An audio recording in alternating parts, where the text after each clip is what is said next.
Depuis Dakar, je vous raconte comment le Sénégal a progressivement basculé dans la dictature, le tout avec le soutien de la France d'Emmanuel Macron. Le Sénégal vit aujourd'hui une véritable dérive autoritaire. Pourtant, en 2012, quand l'opposant Macky Sall a été élu à la présidence de la République, un vent d'espoir a soufflé sur la plus vieille démocratie d'Afrique de l'Ouest. Mais petit à petit, le régime de Macky Sall s'est raidi. Il a embastillé des opposants, réprimé les manifestations dans le sang et réduit l'espace des libertés publiques.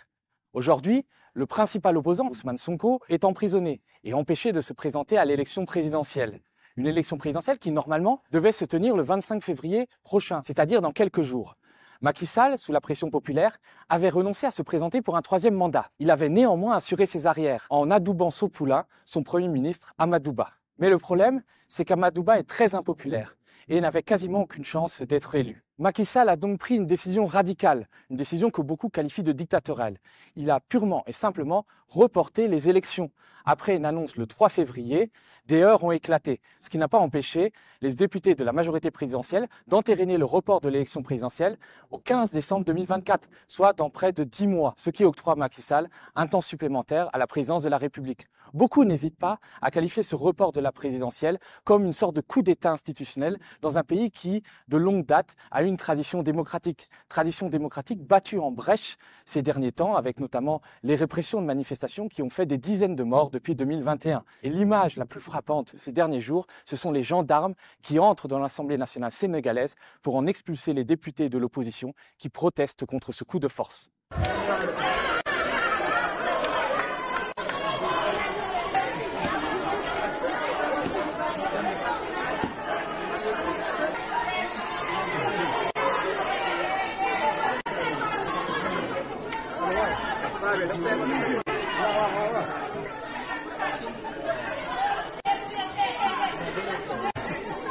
Le coup de force de Macky Sall s'est fait avec la complicité du président français Emmanuel Macron, qui a toujours soutenu le président sénégalais. Paris s'est simplement fendu d'un timide communiqué appelant le Sénégal à fixer un nouveau calendrier électoral. On attend toujours qu'Emmanuel Macron traite Macky Sall de putschiste, comme il l'a fait avec Assimi Goïta au Mali ou Abdourahmane Tiani au Niger. Mais ici, la France soutient bec et ongles le régime de Macky Sall. En novembre 2023, Emmanuel Macron a nommé Macky Sall comme envoyé spécial du Pacte de Paris pour la planète et les peuples. À cette occasion, le président français n'a pas tari d'éloges vis-à-vis de son homologue sénégalais. On écoute. Dans quelques mois, le président Macky Sall terminera son second mandat. Et je veux vraiment saluer son courage, son engagement et l'exemplarité qu'il porte sur le continent africain, puisqu'il a décidé que la démocratie s'exercerait comme elle doit s'exercer et qu'il y aurait donc des compétiteurs, ils sont multiples, je crois pouvoir le dire, qui vont animer la vie démocratique du Sénégal. Ce faisant, il montre qu'il n'y a pas de fatalité. Et quand il y a des hommes d'État et d'engagement, ils avancent, ils protègent leur pays des troubles et des vicissitudes du moment. La France a même choisi son candidat dans l'élection présidentielle sénégalaise à venir. En décembre dernier, la première ministre française Elisabeth Borne a reçu son homologue sénégalais, Amadou Ba, qui n'est pas seulement le Premier ministre du Sénégal, mais aussi le candidat à la succession de Macky Sall. À cette occasion, la France a décaissé un prêt au Sénégal de 150 millions d'euros pour faire face aux conséquences de la guerre en Ukraine et aux conséquences de la pandémie de Covid. Mais ce n'est pas tout. Pour la France, le Sénégal est stratégique. Déjà parce qu'il y a une présence militaire française. Vous avez aujourd'hui 350 soldats français qui stationnent de manière permanente à Dakar. Et même s'ils ne s'ingèrent pas dans les affaires intérieures sénégalaises, cette présence est un symbole de la domination postcoloniale de Paris sur ses anciennes colonies. La France est présente économiquement à travers ses très nombreuses entreprises. Auchan, Total, Orange, Free. Les entreprises françaises au Sénégal font 3 milliards d'euros de chiffre d'affaires par an.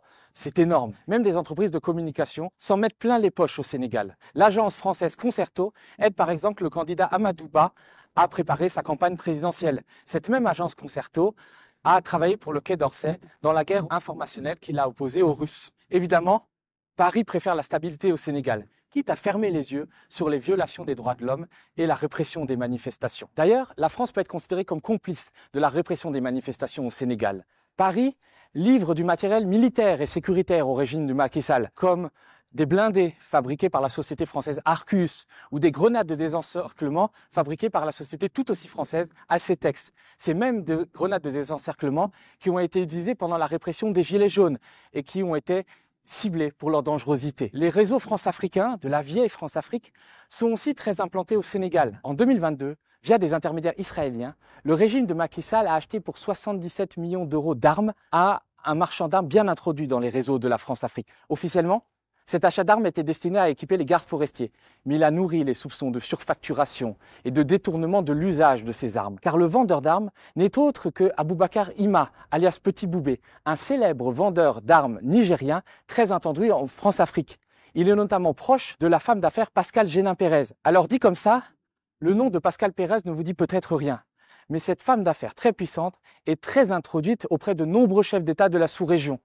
Et elle a à son actif un petit service qu'elle a rendu à la Macronie. Lorsque Alexandre Benalla a été mise en garde à vue, c'est elle qui, à la sortie de la garde à vue d'Alexandre Benalla, l'a hébergée ainsi que toute la famille. Elle aurait, selon des sources, joué un rôle dans la disparition du coffre que possédait Alexandre Benalla et qui aurait contenu des documents suspects pour la Macronie. D'ailleurs, un ami d'Alexandre Benalla s'est installé au Sénégal. Il s'appelle Vincent Kraz. Il a été condamné à 2 ans de prison avec sursis dans la même affaire de violence policière qu'Alexandre Benalla pour des violences commises place de la Contrescarpe à Paris lors de la manifestation du 1er mai 2018. Vincent Kraz s'est réinstallé au Sénégal et tente de se reconvertir dans la sécurité. Il a notamment été employé par une société de sécurité dirigée par un sulfureux entrepreneur sénégalo-libanais. On voit que les réseaux de la France-Afrique sont toujours vivaces, y compris à Dakar. Et cela explique peut-être pourquoi la France soutient si fort le régime de Macky Sall, un régime qui décidément a les mains pleines de sang.